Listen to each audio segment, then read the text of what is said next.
आज के इस डिस्कशन में हम तय करेंगे कि हमें इन्वेस्टमेंट क्यों चेक करने की ज़रूरत है और चर्चा करेंगे कि अलग-अलग इन्वेस्टमेंट्स में हमें मिलता क्या है? उसका मैच्योरिटी क्यों आपको इन्वेस्ट करने से पहले चेक करने की ज़रूरत है और गलती से अगर प्लान शुरू कर दिया है आपने, आप इन्वेस्टमेंट कर रहे हो तो ज़रूर से चेक करने की ज़रूरत है। नमस्कार, मैं हूँ Viplav Majumdar. I am founder of plan your world training academy private limited. Plan your world आपको अलग-अलग तरह की ट्रेनिंग्स देते हैं। इन्वेस्टमेंट्स को खुद चेक कर पाते हैं, अपने डिसीजंस को खुद ले पाते हैं। आपको भी अपने इन्वेस्टमेंट्स के डिसीजन लेने हैं, मनी मैनेजर बनने की शुरुआत करनी है, आप कर सकते हो। मैंने 20 साल से मैं एक लिस्ट पे काम कर रहा हूँ कि कौन-कौन से इन्वेस्टमेंट्स हमारी वेल्थ को बनाते हैं, कौन-कौन से इन्वेस्टमेंट्स हमारे लिए अच्छे होते हैं, कौन-कौन से इन्वेस्टमेंट्स हमारी वेल्थ किलर होते हैं, जबकि हमें लगता है कि हमारी वेल्थ बहुत अच्छी बनती है। तो आप अगर देखो 2 तरह के इन्वेस्टर्स हैं पूरे इंडिया में। एक वो जो प्राइवेट में हैं या सरकारी वो लोग जो एनपीएस में हैं। दूसरे वो जिनके पास पेंशन है। तो आप अगर नोटिस करिए कि ऐसे लोग जिनके पास पेंशन है, वो हमेशा बात करेंगे कि इन्वेस्टमेंट सेफ होना चाहिए क्योंकि उन्होंने कभी ये देखा ही नहीं कि अच्छा इन्वेस्टमेंट करके भी आदमी करोड़पति बनता है या वेल्दी बनता है। नंबर्स में बात करना तो गलत हो जाता है। करोड़पति या अरबपति इसका कोई मतलब नहीं रहता क्योंकि अगर मैं पुराने समय की बात करूँ तो लखपति भी बहुत बड़ा होता था। आज की बात करूँ तो लखपति का छोड़ दीजिए लाखों का खर्चा तो पता चला महीने में है। एक औसत परिवार इंडिया का 6 लाख रुपए साल का तो आराम से खर्च करता है। तो मतलब आधा लाख रुपए तो आप खर्च कर देते हो महीने भर में। सो इम्पोर्टेंट फैक्टर क्या आता है? आपने पैसा सेव किया, सेव करने के बाद आपने इन्वेस्ट किया, इन्वेस्ट करते वक़्त हमारे पास कोई पैरामीटर नहीं, कोई नॉलेज नहीं, हमने किसको बुला लिया? हमने बुला लिया अपने दोस्त को क्योंकि वो इन्वेस्टमेंट जानता है। अब वो कौन है? या तो इंश्योरेंस वाला है या बैंक वाला है या फिर आपका म्यूचुअल फंड वाला है। या फिर कुछ नहीं तो आपके किसी साथी कलीग ने बोल दिया कि सुनो भैया पीएफ में ज़्यादा पैसा कटवाओ, इससे हमारी वेल्थ बन जाएगी, एनपीएस में ले लो या पेंशन प्लान ले लो। सो क्या होता है किसी ना किसी तरह का आप सेविंग कर रहे हो और अल्टीमेटली आप उसको इन्वेस्टमेंट में लगा रहे हैं। अब इन्वेस्टमेंट की बात करूं तो सबसे पॉपुलर इन्वेस्टमेंट इंडिया का कौन सा है आप यकीन ही ना कर पाएंगे। कारण यह है कि हो सकता है आप अगर शुरुआती दौर में है करियर में तो आप इसमें इन्वेस्टमेंट कर रहे हैं, आप अगर लेट हो गए हैं, तो आप बोलते हो मैं पहले करता था अब नहीं करता, लेकिन नुकसान तो ले चुके हैं। तो गोल्डन प्रिंसिपल की बात करूं 30 साल का मेरे पास में टाइम होता है किसी भी इंसान के पास और 30 साल के करियर में पावर ऑफ कंपाउंडिंग लेता है। भाई अगर वो आदमी डिले कर दे अपने इन्वेस्टमेंट में तो बहुत नुकसान होता है। हम बात कर रहे हैं लाइफ इंश्योरेंस की। क्या होता है हमारे पास में कोई ना कोई आकर के कोई प्रोडक्ट बेचता है, कोई बोलता है कि ये इन्वेस्टमेंट करो बहुत अच्छा है। तो बहुत अच्छा किसके लिए है? बेसिकली वो इन्वेस्टमेंट उसके लिए बहुत अच्छा है, आपके लिए शायद कम अच्छा है। भाई हमारे पास में कोई पैरामीटर तो होता नहीं है। अभी तक हम लोगों ने इतनी पढ़ाई करी, कभी फाइनेंस थोड़ी पढ़ाया गया, कभी ये थोड़ी बताया गया कि एफडी में पैसा रखोगे तो अल्टीमेटली खाली दिख रहा है कि सेफ्टी है, वो फॉल्स सेफ्टी है। ये कभी बताया ही नहीं गया। एक नाम चलता है कि सेविंग्स प्लान में पैसा लगाओ। अरे सेविंग्स से भविष्य थोड़ी बनेगा, अल्टीमेटली इन्वेस्टमेंट करना पड़ेगा। लोग क्या बोलते हैं, आपने इंश्योरेंस में पैसा लगाया इन्वेस्टमेंट करने के लिए। तो लोग ये बोल देंगे कि भाई साहब आपने सेविंग्स प्लान लिया है। आपने कब चुना कि सेविंग्स प्लान लेना था? भाई आप बच्चे का एजुकेशन के लिए आप अगर जाते हो तो आप बोलते हो आईआईटी में भेजना है, तो 10th क्लास 10th में मैथ्स होनी ज़रूरी है, फिज़िक्स होनी ज़रूरी है। इम्पोर्टेंट फैक्टर इज़ हमने तो चुना ही नहीं, हमें तो चिपका दिया गया। तो इंश्योरेंस के एजेंट सबसे ज़्यादा हैं पूरे इंडिया में। ये क्या करेंगे, ये आपके पीछे पड़ जाएँगे और लास्टली हर दिन जब दरवाजे के सामने कोई खड़ा है या कोई फ़ोन पे पीछे पड़ रहा है, तो आप लास्टली बोलोगे ठीक है, हमारे पास तो कोई तरीका नहीं है, फलाना सज्जन बोल रहे हैं, चलो ले लेते हैं, वो हमारा अच्छा ही चाह रहे होंगे। तो भले मन से आपने तो इंश्योरेंस में इन्वेस्ट कर दिया, हो सकता है उन्होंने आपको कुछ कमीशन भी छोड़ दिया। अगर आपने इंश्योरेंस में इन्वेस्ट किया, अब आप इसके साथ में पैरेलली एक चीज़ को सोचिए, आपके पास में जो सेविंग है, इसी से तो आप अमीर होंगे। एक सवाल आपको अपने आप से पूछने की ज़रूरत है। ज़रूरत क्या है? कि मैं भविष्य में करोड़पति, अरबपति बनना चाहता हूँ या अपने बच्चों को पढ़ाना चाहता हूँ, रिटायरमेंट अच्छा चाहता हूँ। इसके लिए मेरे पास वेल्थ होनी चाहिए या नहीं? और इन्वेस्टमेंट करूँगा तो उससे आएगी या कोई दूर के रिश्ते के कोई दादाजी हैं जो आपके लिए पूरी मिल्कियत छोड़ के जा रहे हैं? अगर वैसा नहीं है, तो आपकी सेविंग्स बहुत इंपॉर्टेंट है। इस सेविंग को पहले चेक करने की ज़रूरत है, ये जा कहाँ रहा है? If it is being invested for investment क्योंकि इंश्योरेंस इन्वेस्टमेंट के लिए नहीं है। इंश्योरेंस क्या है? एक हेलमेट जैसा। मैं अगर बाइक चलाता हूँ तो हेलमेट पहनता हूँ, नहीं चलाता तो हेलमेट नहीं पहनता। सिंपल, हटा दिया।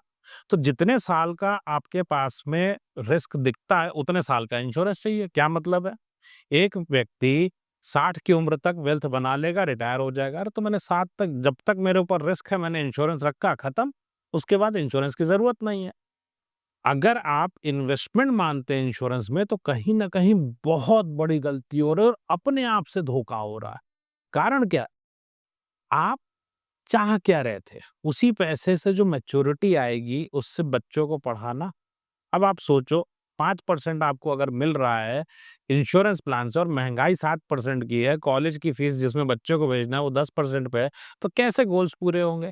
आप किसी न किसी दूसरे हेड से पैसा निकालो। किसी भी इंसान की हर सेविंग में कई मद हैं। एक आपका रिटायरमेंट का पैसा उसी में है, बच्चे की एजुकेशन का पैसा उसी में, आपने उसको इंश्योरेंस में डाल दिया। होगा क्या? आपको पैसा शॉर्ट पड़ जाएगा जिस काम के लिए आप इन्वेस्टमेंट कर रहे हैं। दूसरा वेल्थ किलर कहाँ से आता है? बहुत ज़्यादा गहन अध्ययन जब मैंने किया तो मुझे दिखा, लोग सबसे ज़्यादा यकीन करते हैं पीएफ में।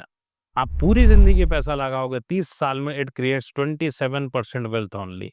वेल्थ का मतलब क्या है? मेरे पास में आज अगर ₹100 का नोट है और ये 1 किलो दाल मान लीजिए ₹100 की है, तो ये 1 किलो दाल मेरे पास आज है ₹100 से। अगले साल इसकी वैल्यू 107 है। अब मैंने अगर इसको पैसे को इन्वेस्ट कर दिया कहीं पे, तो मुझे इससे ज़्यादा चाहिए ना, क्योंकि आज तो मेरे पास ये है, अगले साल भी रखा रहेगा। अब मैं इसको गोल्ड में मान लेता हूँ, तो गोल्ड है तो भी मेरे पास अगले साल रखा है, उसकी वैल्यू तो बढ़ेगी। अब मैंने कर दिया उसकी एफडी, मैंने कर दिया उसका पीएफ में इन्वेस्टमेंट, सो मेरी क्या अगले साल वेल्थ बनी? नहीं। मुझे जितना मैंने जमा किया था, अगले साल उतना ही है हमारे पास। तो अगर इस कॉन्सेप्ट को आप दिमाग में थोड़ा-सा भी उतार सकते हैं, तो क्या आता है फ़र्क?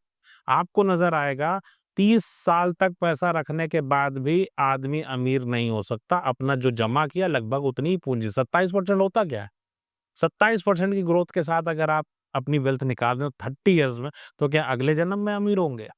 सेविंग तो हम कर रहे हैं और हम अपने बच्चों को भी ना पढ़ा पाएँ, हम उसके बाद में सोचे कि बच्चे के लिए वो लोन लें, बच्चे को बोलें कि तुम स्ट्रगल करो। It doesn't make sense. Number 3 हमारे पास में आता है पीपीएफ। पीपीएफ की मैं बात करूँ तो आपको अगेन जितना आपने जमा किया उतना ही मिलने वाला है। आप सुकन्या की बात करते हो, सुकन्या में आपने पैसा डाला, अगर आपके पास जीवन में आपको पता है आप वेल्थ क्रिएट करने के लिए पैसा डाल रहे थे, वेल्थ सेव करने के लिए। हमारी सबसे बड़ी गलती हो जाती है कि हमने राय किससे ली? हमने ओपिनियन बनाई कैसे? हमने ओपिनियन अपनी पुरानी सोच से। आपने पेंशन प्लान लिया, पेंशन प्लान से काम नहीं होगा। जो अच्छे प्रोडक्ट्स होंगे, क्या उसका प्रचार होगा? क्या उनके पास बजट होगा ऐड करने का? नहीं होगा, क्योंकि जो चीज़ आप तक पहुँचती है, उसमें जो मार्केटिंग बजट है, उसका पैसा भी आप ही देते हो, कमीशंस भी आप ही देते हो। आप लोन की बात करता हूँ, आपने लोन लिया, आपको बैंक ने एक रेट पे सर्टेनली आपको एक डिस्काउंटेड रेट पे लोन दिया गया, होम लोन। 2 साल के अंदर वो ऑटोमैटिकली 1 से 2% बढ़ा देंगे, ईएमआई नहीं बढ़ाएँगे। नतीजा क्या हुआ? आपने टेन्योर था 20 साल का टेन्योर लिया था, वो टेन्योर ऑटोमैटिकली बढ़ कर के हो गया 30 साल का। मतलब आप 10 साल एक्स्ट्रा काम करोगे बैंक के लिए, आपको कौन आता है बताने? ये आपकी ज़िम्मेदारी है। लोन बेचने वाला बेच के चला गया, बैंक ने आपको दे दिया और बैंक कहता है हम तो साहूकार हैं भई, हमें क्या ज़रूरत है इनको बताने की।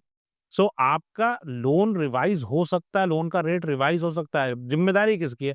अल्टीमेटली हर क्वार्टर में आपको देखना है। आप क्या चाहोगे? टुकड़े-टुकड़े में मैं कुछ देख लूँ, थोड़ा यूट्यूब से देख लेता हूँ, कहीं से कुछ गूगल से देख लेता हूँ, नहीं तो किसी से बेस्ट प्लान पूछ लूँगा। आप सोचो, पीएफ वाला बोलेगा बेस्ट है, इंश्योरेंस का money back plan best plan, ULIP best plan, pension plan best plan. अरे भैया सारे बेस्ट हैं, तो आपके लिए बेस्ट कौन-सा? अपना बेस्ट प्लान आपको ही बनाना पड़ेगा, आपको ही चुनना पड़ेगा, घर में किसके लिए कौन-सा अच्छा है, पोस्ट टैक्स, टैक्स देने के बाद रिटर्न किसमें ज़्यादा होता है, ये पढ़ाई आपको करनी ही पड़ेगी और हर इन्वेस्टमेंट को चेक करना है। आप सोचो, अभी तक तो बेवकूफ़ बनते आए हैं शायद, 99% में हो सकता है आप भी हो, 1% में आप हो तो बहुत खुशनसीब हैं। लेकिन क्या इस महीने की, अगले महीने की जो भी किश्तें हैं, वो भी बिना चेक किए देने वाले हो? अपने हर एक इन्वेस्टमेंट को चेक करो।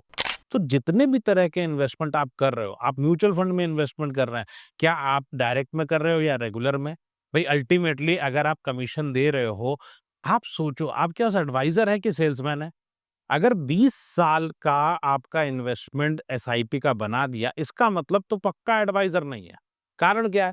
20 साल का उसको पता है ये फंड अच्छा चलेगा। कैसे पता है उसको? ये तो एक सेल्समैन को पता हो सकता है कि भाई 20 साल की एसआईपी करा दो, मेरे को लगातार कमीशन मिलेगी। नुकसान कितना बड़ा?